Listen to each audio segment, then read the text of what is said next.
Bom dia, graça, paz e misericórdia. Estamos aqui mais uma vez no dia de hoje, né? Estaremos lendo capítulo 8 do livro de Jeremias. Capítulo 8 do livro de Jeremias, do versos de 1 a 3, nos revela que o profeta tem uma visão de futuro. E aí a gente vai ver um diálogo, né? Abertura de coração de Deus para com Jeremias.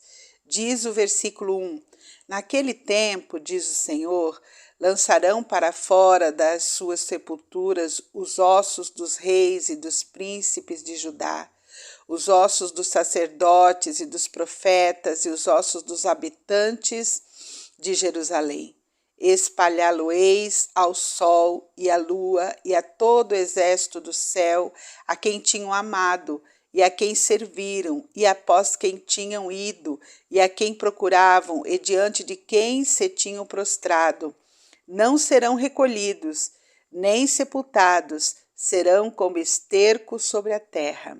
Verso 3: Escolherão antes a morte do que a vida, todos os que restaram dessa raça malvada, que ficar nos lugares para onde os dispersei, diz o Senhor dos Exércitos.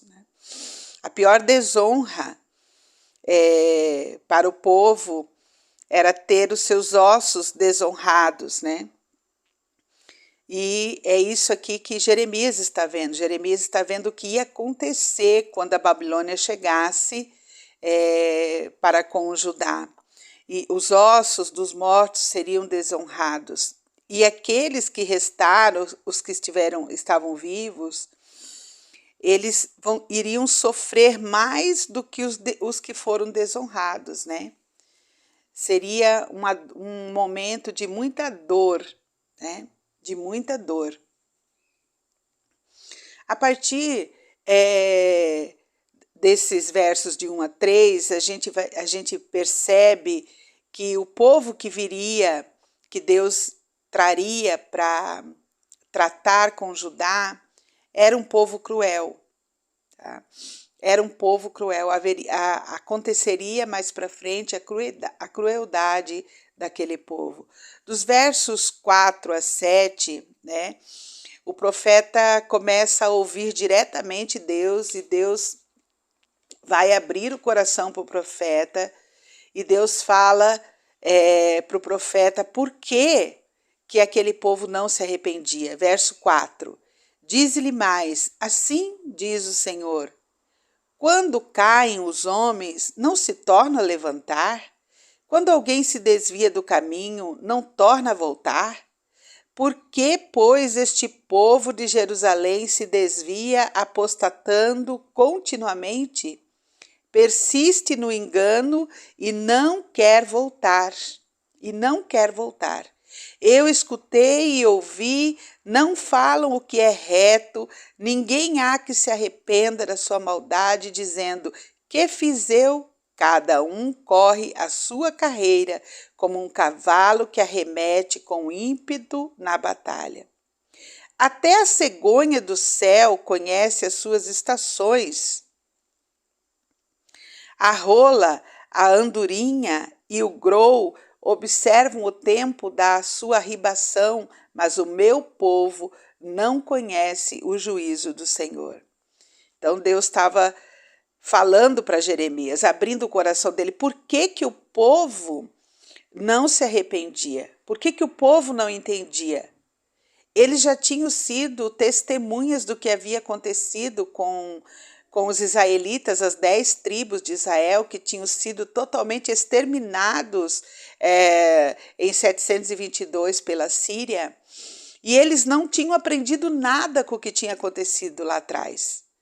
E Deus fala: até as aves do céu, as aves que migram do lugar para o outro, as aves são conhecidas, né, pela sua pontualidade na partida, na chegada, nas estações próprias. Mas ali o povo Judá não reconhecia que já passava o tempo de retornar a Deus, de se arrepender, de se quebrantar diante de Deus. Dos versos 8 aos versos 12, tá? A conversa continua e Deus vai mostrando para Jeremias, tá? Que o povo sabia das ordenanças, mas não praticava. Verso 8, como pois dizeis, somos sábios e a lei do Senhor está conosco? Pois com efeito a falsa pena dos escribas a converteu em mentira. Os sábios são envergonhados, aterrorizados e presos, e eis que rejeitaram a palavra do Senhor. Que sabedoria é essa que eles têm? Portanto, darei suas mulheres a outros e os seus campos a novos possuidores, porque desde o menor deles até ao maior, cada um se dá a ganância, e tanto o profeta como o sacerdote usam de falsidade. Curam superficialmente a ferida do meu povo, dizendo: paz, paz, quando não há paz. Serão envergonhados porque cometem a abominação, sem sentir por isso vergonha, nem sabe que coisa é envergonhar-se. Portanto, cairão com os que caem, quando eu os castigar, tropeçarão, diz o Senhor. Eu me lembro aqui, e ontem a gente estudou isso, do livro de Tiago 1, 22 a 23, quando o Tiago diz o seguinte: tornai-vos, pois, praticantes da palavra e não somente ouvintes, enganando-vos a vós mesmos. Porque se alguém é ouvinte da palavra e não praticante, assemelha-á ao homem que contempla no espelho o seu rosto natural. O povo estava aqui, neste lugar, de ouvir, ouviam, sabiam, conheciam, mas não praticavam. Eram totalmente engodados, né? Enganados por conta da sua ignorância, por conta da sua rebeldia, por conta da sua obstinação. Do versos 13 ao 17, tá? Deus vai mostrar o resultado da rebeldia daquele povo, que ia acontecer. Olha Deus falando para Jeremias: eu os consumirei de todo, diz o Senhor.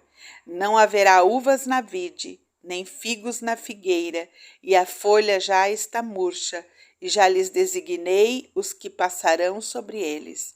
Porque estamos ainda sentados aqui? Reuni-vos e entremos nas cidades fortificadas e ali pereçamos, pois o Senhor já nos decretou o perecimento e nos deu a beber água venenosa, porquanto pecamos contra o Senhor. Espera-se a paz e nada de bom, o tempo da cura e eis o terror. Vou ler de novo. Espera-se a paz e nada há de bom, o tempo da cura e eis o terror. Desde Dan se ouve o resfolegar dos seus cavalos, toda a terra treme à voz dos rinchos dos seus garanhões, e vêm e devoram a terra e a sua abundância, a cidade e os que habitam nela, porque eis que envio para entre vós serpentes áspides, contra os quais não há encantamento, e vos morderão, diz o Senhor. Então aqui nós vemos o resultado do tratar de Deus para com o povo. Deus está falando na boca de Jeremias e Jeremias está profetizando para o povo.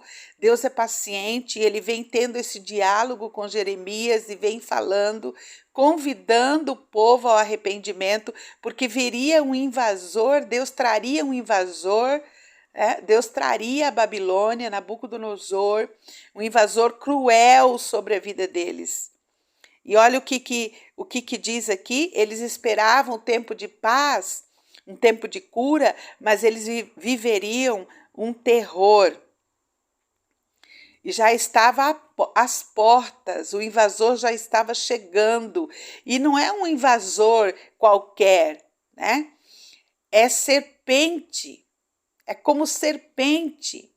Não haveria nada que o povo pudesse fazer contra esse invasor. Versos 18 ao 22, nós vemos então o profeta, a dor do profeta. Quando ele ouve o que Deus ia fazer com o seu povo, ele se estremece em dor. E ele diz assim, olha, se eu pudesse consolar-me na minha tristeza, versículo 18, o meu coração desfalece dentro de mim. Eis a voz do clamor da filha do meu povo de terra muito remota. Não está o Senhor em Sião? Não está nela o seu rei? Por que me provocaram a ira com as suas imagens de escultura, com os ídolos dos estrangeiros? Passou a cega, findou o verão, e nós não estamos salvos. Estou quebrantado pela ferida da filha do meu povo. Estou de luto. O espanto se apoderou de mim, diz Jeremias. Acaso não há bálsamo em Gileade? Ou não há lá médico? Porque, pois, não se realiza a cura da filha do meu povo? Aqui nós vemos um profeta, um homem de Deus, recebendo a mensagem do Senhor, recebendo do Senhor o que ia acontecer com o povo, e ele chora, ele se constrange, porque sabia que viria tempos difíceis sobre o povo. Difíceis sobre o povo, mas o povo estava obstinado, o povo não queria obedecer. Então, queridos, eu aprendo aqui 3 coisas eu aprendo aqui. A primeira delas é que não vale a pena abandonar o Senhor, porque quem abandona o Senhor vai sofrer, vai ter tempo de sofrimento, e não é só um tempo de sofrimento pontual, mas é sofrimento para a eternidade. Não pode apostatar da fé. Apostatar da fé é abandonar totalmente o Senhor, é a primeira coisa que jamais nós podemos permitir no nosso coração obstinado, é nos apostatar da fé, né? Segunda coisa que eu vejo aqui no texto, a fala de Deus, quando Deus se expressa para Jeremias, o Senhor, ele está nos tratando como filho, ele nos trata como filho. E é por isso que ele nos disciplina. E a intenção da disciplina, da correção, é para que a pessoa se volte para o Senhor. Interessante que na fala, quando Deus vai falando com Jeremias, ele diz, olha, quem cai precisa levantar. Caiu, tem que levantar.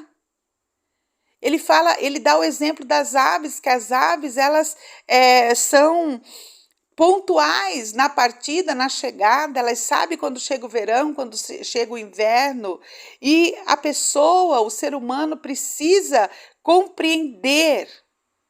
Quando ele cai, ele precisa levantar.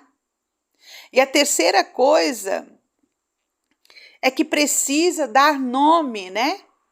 Quando levanta, caiu, tem que levantar. No momento do levantar, a terceira coisa, precisa dar nome para os seus pecados, precisa confessá-los, precisa quebrantar o coração, precisa se arrepender, precisa confessar, se arrepender e abandonar o pecado. Precisa confessar, arrepender e abandonar o pecado. E o povo caiu aqui, eu não posso deixar de falar disso, né? O povo caiu na parábola que Jesus contou, lá em Mateus, no capítulo 7, versículos 24 a 27, quando Deus fala no final, Jesus fala no final do Sermão do Monte, né? Que o sábio, ele constrói a sua casa de fé, ele constrói na rocha, ele não constrói na areia. Porque a areia, né? Na areia, a casa vai se destruir. Né? Olha o que Jesus diz, todo aquele, pois, que ouve as minhas palavras e as pratica, será comparado a um homem prudente que edificou a sua casa sobre a rocha, caiu a chuva, transbordaram os rios, sopraram os ventos e deram com ímpeto contra aquela casa, que não caiu, porque fora edificada sobre a rocha. O povo não havia edificado a sua casa de fé sobre a rocha, o povo havia se contaminado. E por conta disso, agora o povo seria tratado, haveria sofrimento sobre a face da terra. Que Deus nos abençoe, que você tenha um dia abençoado, em nome de Jesus. Pai querido, nós te louvamos e te adoramos. Obrigada pela tua palavra nesse dia, Pai. Nos ajuda, Senhor, a nos mantermos firmes como rocha, firmados na rocha que é Cristo, Pai. Nos abençoa para que possamos continuar a ter uma vida de fé abençoada, em nome de Jesus.